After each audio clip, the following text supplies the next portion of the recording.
Hello everyone. Kapasalamat lang gid ko kay God nga naka-attend ko last year nga camp kag na-experience kung mga wala ko pa na-experience ang una.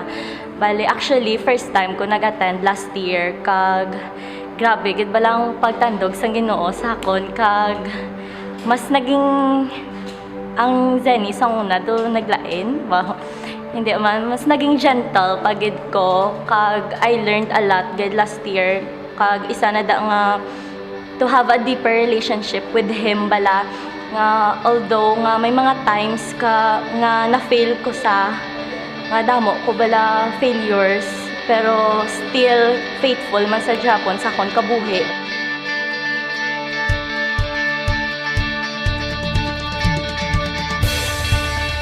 Mahambal ko lang ang mga things nga na-learn ko and most especially nga na-apply ko in life.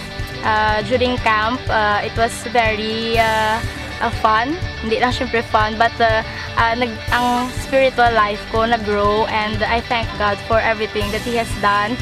Nga after camp, I was revived and renew sa mga things nga nag-bother kanakan bala in life.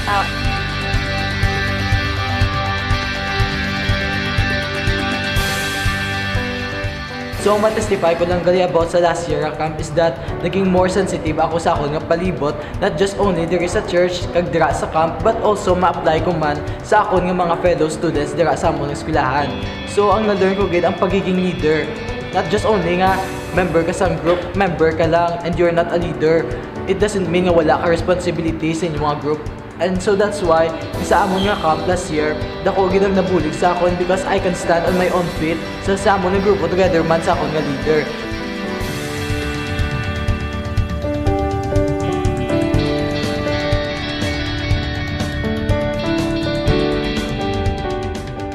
So testify ko lang mga na-experience ko sa camp.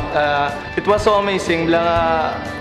Why ko expect? I was just a member lang sa amon nga group. So, siyempre, ang mga upod ko ng baguhan, they need na may mga guide man sila.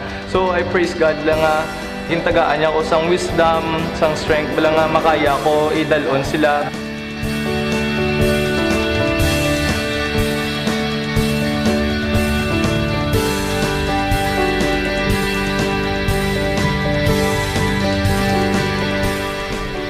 Hi, I'm Pastor Jesse.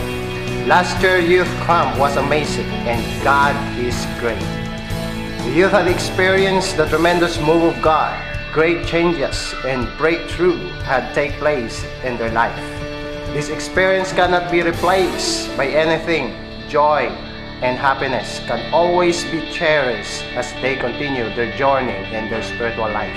So I encourage you, all BCIF youth, to come and join in this upcoming Youth Camp 2014 Call of Duty Part 2. See you there and God bless you.